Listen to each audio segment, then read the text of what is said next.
Contrer l'épidémie Ebola qui sème panique et désolation dans plusieurs pays d'Afrique de l'Ouest, mais épargne le Togo, c'est la mission de l'heure du gouvernement. Et tous les acteurs sont associés, comme les médecins et professeurs en médecine du Togo, rencontrés ce matin par le chef du gouvernement. Et le gouvernement togolais va également en guerre contre le tabagisme. Ce matin, les communicateurs ont été associés à cette lutte. Ils auront à vulgariser la nouvelle loi sur l'étiquetage et la commercialisation des cigarettes dans notre pays. Et puis l'initiation des élèves vacanciers aux métiers artisanaux et leur brassage intellectuel et culturel se poursuit à travers le projet dénommé Vacances utiles et citoyennes. Ce mardi, la ministre Victoire Tomega Dobé a rencontré ceux réunis à l'espace Blue Zone de Kakavik. C'était les titres. Madame, Monsieur, bonsoir et bienvenue pour le journal de 20h sur la télévision togolaise.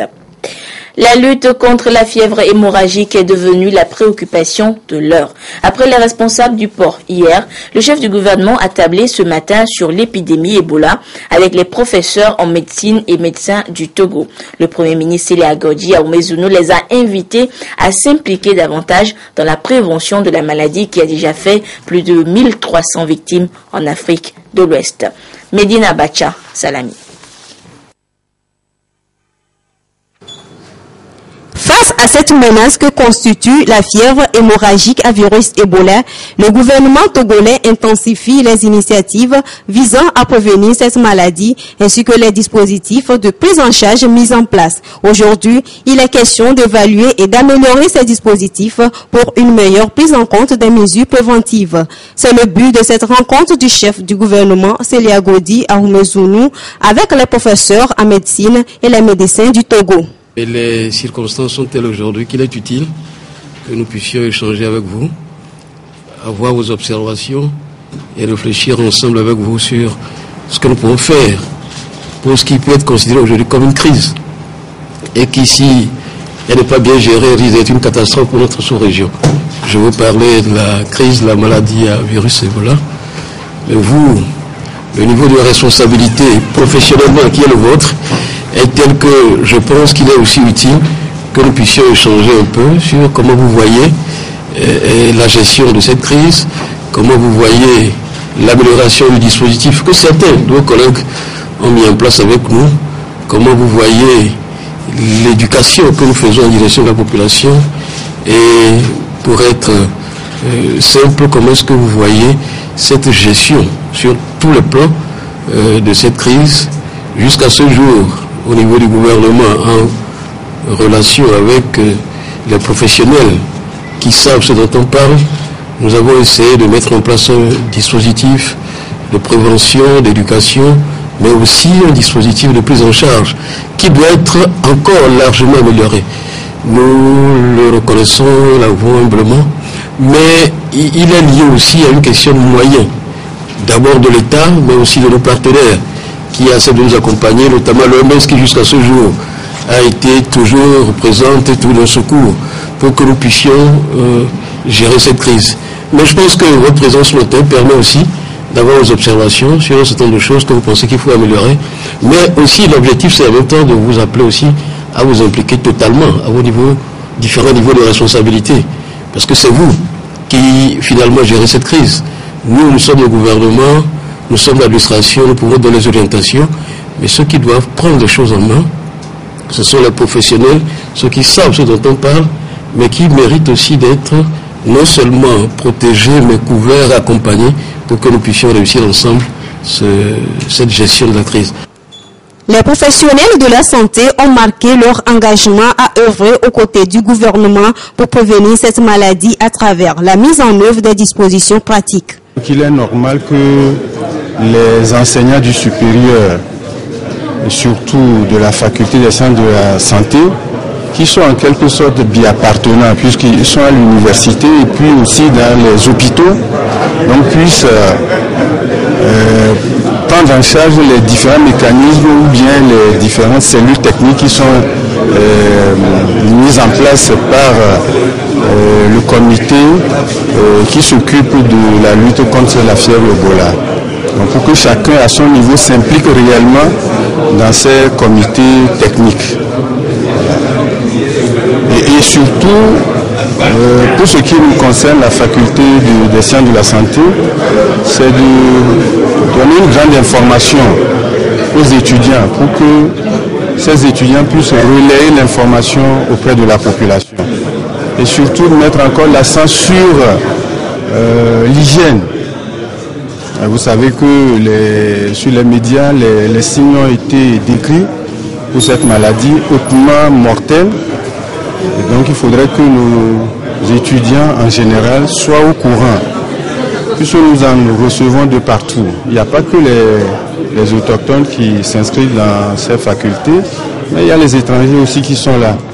Et surtout, malheureusement, des étrangers venant de la région où cette fièvre sévit. Nous sommes en face d'une épidémie et qu'on doit travailler dans l'urgence, on doit se concerter, on doit essayer de mettre ensemble tous les talents pour faire des réaménagements s'il y a lieu et faire l'évaluation de la prise en charge des différents dispositifs. Et donc, nous nous sommes réunis avec son Excellence Monsieur le Premier ministre et ses collaborateurs immédiats, l'hôpital CHU Campus et l'hôpital Sylvanus Olympio et l'ensemble des professeurs qui y exercent. Et nous avons échangé et je crois qu'il y a des choses que nous avons corrigées, mais je crois que le dispositif est en branle et nous sommes prêts pour la riposte. Ces séances d'information et de formation initiées par les autorités sanitaires vont se poursuivre en incluant les différents acteurs afin de permettre une meilleure prévention de la fièvre hémorragique à virus Ebola. Le Togo épargné par la maladie prend donc néanmoins des dispositions pour la prévenir, surtout à travers des sensibilisations. Mais que retiennent les différents acteurs sociaux de ces messages? Ce soir, la cible est représentée par les revendeuses et revendeurs d'aliments. Qu'ont-ils retenu des règles d'hygiène pour éviter toute contamination? La réponse dans ce dossier réalisé par Nancy Tchana est présentée par Esther Laclé. Le sujet a ravi la vedette à toutes les questions d'actualité ces derniers mois. Dans les bars et maquis, l'épidémie à virus Ebola influence les relations entre clients et tenanciers. Nadine, restauratrice, témoigne. Quand les clients viennent, je leur dis de laver les mains avant de manger. Et sur les tables, il y a le savon sur chaque table, avec une serviette. Concernant les verres et les gobelets, ça se lave avec de l'eau de javel. Et les cuillères, ça se lave avec l'eau de javel, puis trempé dans l'eau chaude. Dans cet espace très fréquenté, Yawa et Justo, vendeurs de foufou, relaient aussi le message auprès des consommateurs. Depuis l'apparition de la maladie, on ne prépare plus la viande d'agouti. Aujourd'hui, quelqu'un est passé pour demander cette viande, mais on lui a expliqué qu'on n'en vend plus. On est en face d'instituts d'hygiène, on nous sensibilise chaque fois d'être propre. Ici, au marché de Anne-Kopé ou encore à Aplao, frontière entre le Togo et le Ghana, aucune trace de viande sauvage. Les bouchers ont compris les enjeux du moment et se contentent seulement de vendre la viande de bœuf ou de mouton. Avant, on vendait les animaux sauvages, l'agouti et autres là. Bon, maintenant qu'on a su qu'il y a Ebola, donc on ne vend plus ces animaux. Donc on ne vend que la viande de mouton et la viande de bœuf. C'est pour que les gens sachent que la viande sauvage là, c'est pas bon pour notre santé. Et en plus, la maladie dont on parle maintenant là, c'est très dangereux. La maladie à virus hémorragique Ebola se transmet à l'homme par contact direct avec le sang, les liquides biologiques ou les tissus des sujets et animaux infectés. Pour être plus tranquille, certaines personnes jettent leur dévolu sur le poisson. Pour le moment, le message de la prévention semble porter ses fruits. Chacun reste vigilant. Un comité national de riposte est mis en place par les autorités pour faire face à toute éventualité. À ce jour, aucun cas de contamination n'a été signalé au Togo. Pour appuyer ces mesures préventives prises par l'État, les conducteurs du corridor Lomé-Cotonou-Lagos aussi jouent leur partition pour la lutte contre ce mal. Une de nos équipes de reportage a fait un tour encore à Aflao, station Lomé-Lagos, pour constater comment ces chauffeurs s'y prennent. Le dossier est signé Ali Ourotitri et présenté par Ramdan Bassina. Les conducteurs togolais et leurs homologues nigérians se joignent à la lutte contre la maladie d'Ebola. Ici à la station Lomé, Cotonou-Lagos, la sensibilisation sur les mesures préventives est de mise. C'est l'œuvre des responsables et délégués de conducteurs. Nous, les chauffeurs qui s'en vont au Nigeria, donc arrivés au Nigeria, dans notre station au Nigeria, les syndicats qui sont là-bas, on nous a dit qu'il y a Ebola au nord du Nigeria, mais pas encore arrivé à la capitale. On nous a mobilisés là-bas, que nous tous qui conduisent jusqu'à Nigeria, venir à Lomé, on n'a qu'à faire une attention pour prendre les gens qui sont morts ou bien une maladie. Arrivé aux frontières Nigeria, nous les gens qui conduisent venir au Togo nous contrôlent là-bas. It is very, very clear to us. We have been hearing of Ebola. And then the thing is not widespread. Effectivement, en tant qu'un chauffeur, bon, la maladie Ebola, ce n'est pas une maladie qui est physiquement à identifier. Et tu peux maintenant savoir que celui-ci, il est attaqué par la maladie d'Ebola. Ben, en tant qu'un conducteur de Nigeria, et maintenant on fait Nigeria Lomé. Donc si on voit quelqu'un ou bien quelqu'un comme ça qui possède cette maladie, bon, on peut intervenir, c'est-à-dire appeler dans le gouvernement. Et les autres viendront prendre soin de cela. Au-delà de cela, bon, s'il y a un hôpital qui est tout près, on peut l'amener à l'hôpital. Chacun est sur le qui-vive dans cette zone frontalière. L'épidémie d'Ebola, depuis son apparition il y a quelques mois, a fait au moins 1229 morts selon l'Organisation mondiale de la santé, OMS. Certains pays de l'Afrique de l'Ouest sont sévèrement touchés, ce qui nécessite beaucoup de vigilance et de prudence au niveau des frontières. Et parlons des conducteurs, ceux qui font transiter des marchandises de la Guinée en Sierra Leone sont en colère. Depuis plusieurs jours, ils sont bloqués aux postes frontaliers de Pamelap et assistent impuissants à la détérioration de leurs marchandises. Et la principale cause, la maladie à virus Ebola. Inquiet et en colère, Amadou Camara vient de découvrir de la pourriture dans ses arachides. Depuis 13 jours, son camion est bloqué à la frontière entre la Guinée et la Sierra Leone. La faute à Ebola et au contrôle sanitaire pour tenter d'endiguer l'épidémie. On a trouvé que dans les 80 et quelques sacs sont pourris dedans. Donc l'arachide là, on achète ça là-bas à part du transport, 1200 francs par kilo. Donc on a une perte ici vraiment énorme. La file est longue devant le poste frontière du district de Pamelap. Toutes les marchandises qui quittent Conakry pour la Sierra Leone passent ici. Les camions restent bloqués, mais les piétons peuvent traverser. Une situation qui engendre de l'exaspération. Aujourd'hui, on veut que vous nous libérez ou bien on bloque ici complètement. Ici. On a fait premier jour, on a dormi. Deuxième jour, on a dormi. Et on n'a pas, pour manger même, c'est difficilement. On n'a pas habitué avec leur nourriture. Pour dormir, on dort sous les camions comme des moutons. Ebola désorganise aussi toute l'économie du district de Pamelap. Cette vendeuse de riz a vu ses recettes divisées par 2 depuis les contrôles renforcés à la frontière. Les gens doivent passer par ici, c'est la frontière et elle est fermée. Quand les personnes circulent, on arrive à travailler. Quand il n'y a pas de mouvement, il n'y a pas de travail. Positionné juste sur la frontière, ce bâtiment est devenu le quartier général des équipes sanitaires. Ici, elle contrôle les températures des piétons. Chacun espère repartir avec ce petit bout de papier. En cas de fièvre, on va essayer de faire passer les passagers dans la salle d'interrogatoire pour approfondir l'investigation autour de lui afin de remonter toutes les symptomatologies et les liens épidémiologiques. Un discours médical rassurant, mais la frontière entre la Guinée et la Sierra Leone s'étire sur 650 km et de nombreux voyageurs continuent d'emprunter les multiples passages en brousse. Au Togo, l'alphabétisation et l'éducation non formelle, 2 concepts au cœur d'une rencontre sous-régionale qui se tient depuis hier à Lomé sous l'égide de l'Organisation des Nations Unies pour l'éducation, la science et la culture, UNESCO. Les acteurs de l'éducation de 7 pays francophones de la CEDEAO prennent part à cette rencontre pour la mise en place d'un système intégré de formation des enseignants de l'éducation de base afin de les rendre aptes à intervenir dans le sous-secteur de l'alphabétisation et de l'éducation non formelle, tout ceci dans une dynamique d'intégration. Des précisions avec Clarisse Atikle. En matière d'alphabétisation et de l'éducation non formelle, l'Organisation des Nations Unies pour l'éducation, la science et la culture UNESCO Unis pour l'éducation, la science et la culture UNESCO opte pour l'instauration d'un système harmonisé dans les pays francophones de la CEDEAO.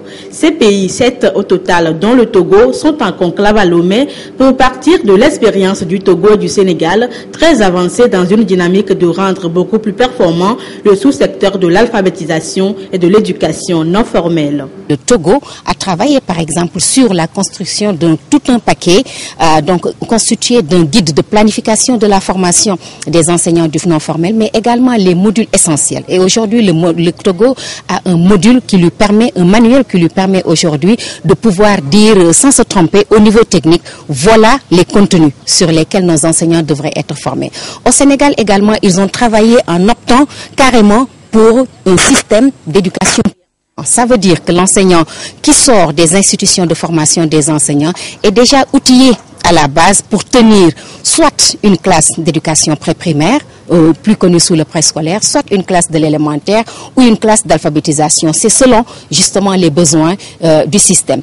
Si nous voulons une éducation de qualité, nous avons forcément besoin d'alphabétiseurs qui ont reçu une formation qualifiante pour pouvoir le faire. Donc c'est dans ce cadre-là qu'il a été pensé un dispositif de formation qui permettent d'élaborer des contenus, des stratégies, des principes pour pouvoir assurer cette formation de qualité-là. Il s'agit donc d'une mutualisation des expériences et d'une coopération sud-sud qui seront exportées vers les autres pays. C'est justement l'un des objectifs visés par l'UNESCO à travers la mise en place du projet de renforcement des capacités en vue de l'amélioration de la qualité de l'alphabétisation et de l'éducation non formelle CAPEFA. Depuis 2010, ce projet est exécuté au Togo qui a fait de l'alphabétisation et de l'éducation non formelle une de ses priorités. Voilà qui justifie l'élaboration du manuel d'amélioration du système de formation des enseignants au Togo qui fait de lui aujourd'hui une référence. Le but de ce manuel est de proposer un cadre d'orientation, de référents conceptuels, des démarches méthodologiques ainsi que des outils pédagogiques et andragogiques indispensables à la mise en place et au développement d'un système de formation répondant aux normes de qualité. Le plan sectoriel de l'éducation a fixé comme objectif en matière d'alphabétisation de fournir aux populations analphabètes et particulièrement aux couches les plus défavorisées une éducation de base fonctionnelle et adaptée tout en corrigeant les disparités de genre et de milieu de résidence. Le dit manuel propose des dispositifs de formation pour rendre aptes les enseignants de l'éducation de base à pouvoir intervenir dans le sous-secteur de l'alphabétisation et de l'éducation non formelle. Leur compétence permettra de réduire sensiblement le taux d'analphabète au Togo qui s'élève à 39,7%. Je vous donne lecture de cette série de communiqués à présent. Dans le cadre du renouvellement des membres de la Cour constitutionnelle, l'Assemblée nationale procédera à l'élection de 6 membres, dont 3 pour son propre compte et 3 pour le compte du Sénat, conformément à l'article 100 de la Constitution. À cet effet, le président de l'Assemblée nationale informe le public que la date limite de dépôt des dossiers de candidature est fixée au mardi 2 septembre 2014 à 17h à son secrétariat particulier sous pli fermé avec mention candidature à la Cour constitutionnelle. Et les pièces à fournir sont à consulter dans le quotidien Togo Presse. La Commission électorale nationale indépendante CENI, de son côté, informe l'opinion publique que conformément à son calendrier d'activité, elle procède à la réception de 400 nouveaux kits d'enregistrement biométrique acquis pour la consolidation de ses capacités opérationnelles dans le cadre de l'organisation de l'élection présidentielle de 2015. La CENI invite en conséquence demain, mercredi 27 août 2014, à 11h, dans les locaux de son entrepôt central 6 à l'espace forain Togo 2000, les professionnels des médias et leurs organes publics et privés à la séance de présentation de ces nouveaux kits d'enregistrement biométrique. La CENI présente aux acteurs des médias ses gratitudes anticipées pour leur disponibilité renouvelée et compte sur le patriotisme, l'engagement et la mobilisation de tous pour la réussite du processus électoral de 2015. La suite de cette édition, à présent, l'Institut supérieur de droit et d'interprétariat, ISDI, ouvre ses portes aux étudiants qui désirent faire carrière en droit et en interprétariat. Les formations sont basées sur le système LMD. Des membres du gouvernement ont visité les locaux de ce matin lors de la journée portes ouvertes de l'Institut. Le compte rendu avec Antoinette Romao. Vovor. Institut supérieur de droit et d'interprétariat ISDI, un centre d'études privé qui va désormais accueillir des étudiants soucieux de faire carrière dans le domaine du droit et de l'interprétariat. L'ISDI veut donc offrir aux apprenants une formation basée sur le système LMD en conformité avec les exigences du Conseil africain et malgache pour l'enseignement supérieur CAMES et en adéquation avec l'emploi. Nous avons remarqué que plusieurs étudiants et de nombreux étudiants formés par des écoles ou instituts de la place ont du mal à s'insérer dans la vie professionnelle. Et donc,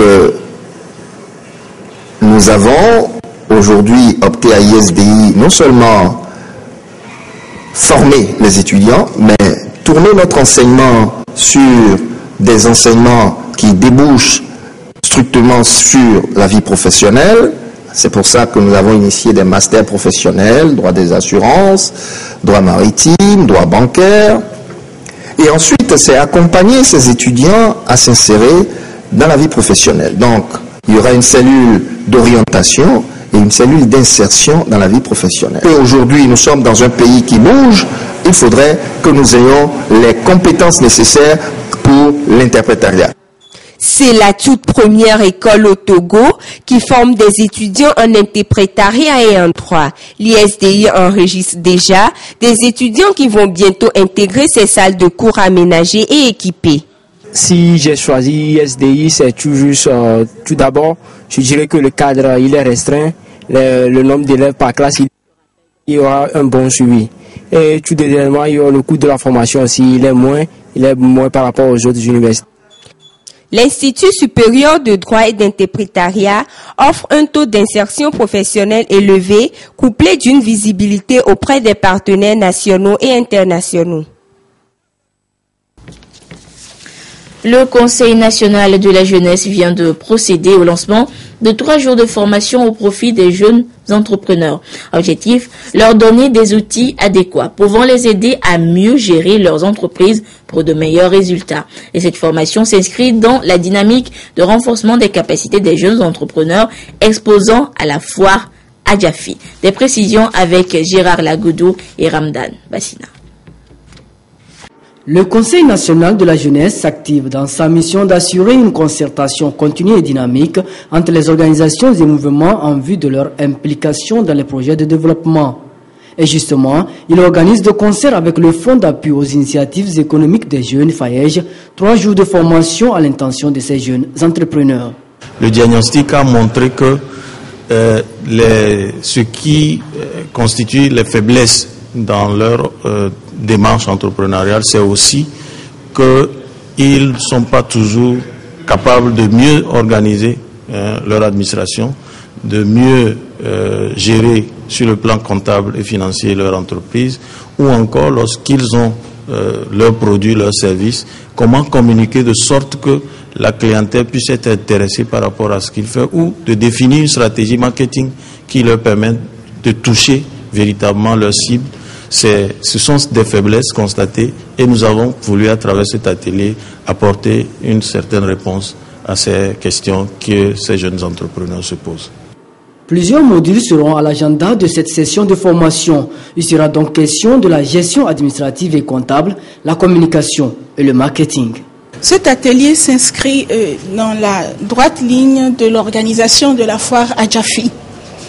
Et il s'agit de mettre en incubation des jeunes au sein des structures déjà opérationnelles, des jeunes entrepreneurs au sein des structures opérationnelles pour qu'ils vivent la réalité de l'entreprise. Et le port autonome a donc offert cette opportunité à des jeunes qui sont des jeunes entrepreneurs du Fonds d'appui aux initiatives économiques des jeunes et pour partager l'expérience, les bonnes pratiques du port autonome que ces jeunes-là, à leur tour, dupliqueront dans leur entreprise. C'est là l'essentiel. Conscients des défis liés à l'employabilité et aux exigences du marché de l'emploi, ces jeunes entrepreneurs saluent cette initiative. C'est vrai que je suis comptable de formation et avec mes quelques années d'expérience, on ne finit jamais d'apprendre. Donc, ce qui est sûr, j'aurai acquis quelque chose encore dans cet atelier de formation et de renforcement de capacités qui me permettra à l'avenir d'avoir une entreprise au top. Le Conseil national de la jeunesse est une structure consultative servant d'espace d'expression pour les jeunes en vue d'assurer leur pleine participation au processus de développement du Togo. Et la question du chômage et du sous-emploi chez les jeunes préoccupe largement le gouvernement. À travers sa politique d'insertion professionnelle des jeunes, le gouvernement, par le truchement du ministère du Développement à la base, en charge de l'emploi des jeunes, tend à résoudre définitivement ce problème. Le Provonat, le projet d'appui au développement à la base, le programme Vacances citoyennes et utiles, des résultats concrets ont été notés et plus de 127 243 emplois ont été créés entre 2008 et 2013. Mais que retenir concrètement de cette politique d'insertion professionnelle des jeunes? Le rappel dans ce dossier signé Kate Nobopo. Les jeunes représentent près de 31% de la population au Togo. Une opportunité majeure pour le développement de l'économie nationale qui peut s'appuyer sur une main-d'œuvre créative, concurrentielle et surtout jeune. Cependant, face aux problèmes de sous-emploi et de chômage, nombreux sont ceux qui ne se retrouvent pas. Dans la mise en œuvre de sa politique d'insertion professionnelle des jeunes, depuis quelques années, le gouvernement s'est engagé à soulager la jeunesse, avec pour défi d'arriver à réduire considérablement le taux de sous-emploi et de chômage. Dans sa réalisation, cet objectif s'est traduit par une dizaine de projets. Le Provonat, pour la promotion du volontariat national au Togo par exemple, a absorbé plus de 4200 jeunes et mobilisé 7 milliards de francs CFA. Le projet de soutien aux activités économiques des groupements, le projet d'appui au développement à la base, le programme Vacances citoyennes, entre autres. Résultat, près de 31 500 jeunes sont déversés chaque année sur le marché de l'emploi. Entre 2008 et 2013, cette politique d'insertion professionnelle a permis de créer plus de 127 000 emplois permanents et temporaires, mobilisant des moyens importants. Grâce à ces initiatives, il est avéré aujourd'hui que beaucoup de jeunes exercent des emplois stables ou temporaires et disposent de revenus substantiels réguliers, leur permettant d'entrevoir l'avenir avec plus de sérénité. Malgré ces données encourageantes, le gouvernement est conscient que ces initiatives doivent se poursuivre. La vision de l'exécutif est de réduire d'ici 2017 le taux combiné de chômage et de sous-emploi de 30% à 20,6%. Le chantier est vaste avec ses partenaires et s'appuyant sur l'esprit entrepreneurial qui se développe chez les jeunes.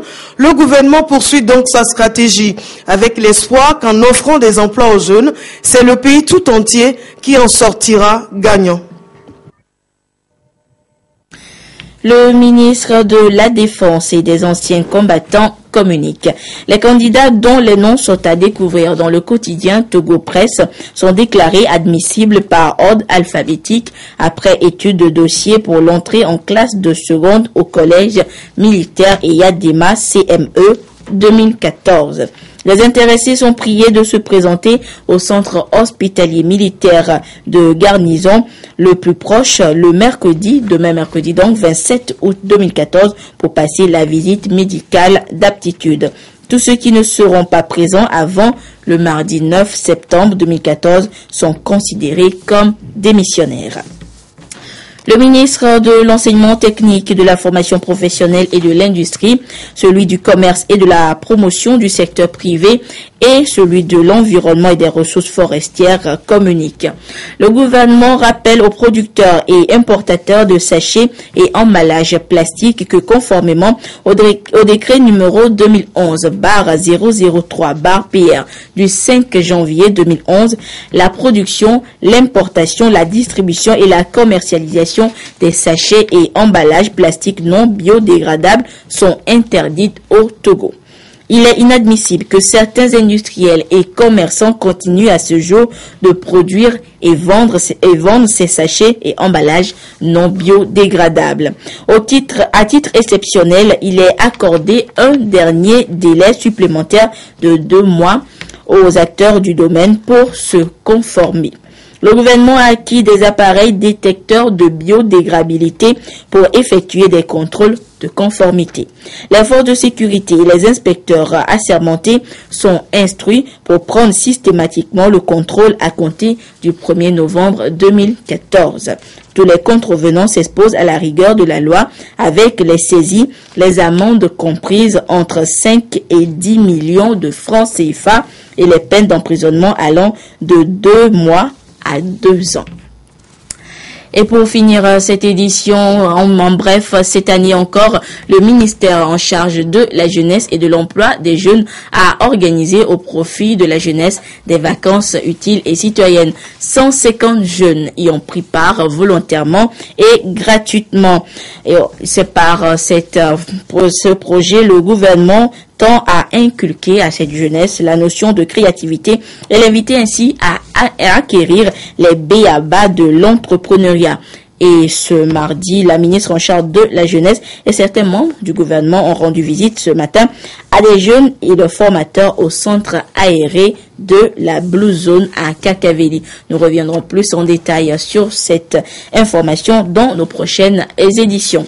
Et notez que ce soir, vous suivrez à 20h50 le journal de l'économie qui sera consacré à la reconnaissance du Togo par la Banque mondiale comme pays fragile ayant atteint un niveau acceptable de transparence dans la gestion des finances publiques, puis l'UEMOA avec l'uniformisation des tests relatifs au traitement des comptes dormants dans les banques commerciales. Le journal de l'économie c'est à suivre donc à 20h50 avec Mathias Touglo. Et ainsi se referme ce journal. Merci de votre fidélité à la télévision togolaise. Au revoir.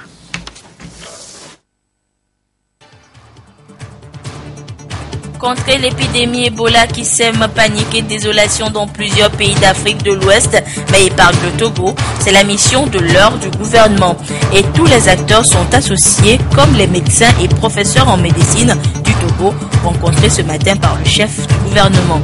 Et le gouvernement togolais va également en guerre contre le tabagisme. Ce matin, les communicateurs ont été associés à cette lutte. Ils auront à vulgariser la nouvelle loi sur l'étiquetage et la commercialisation des cigarettes dans notre pays.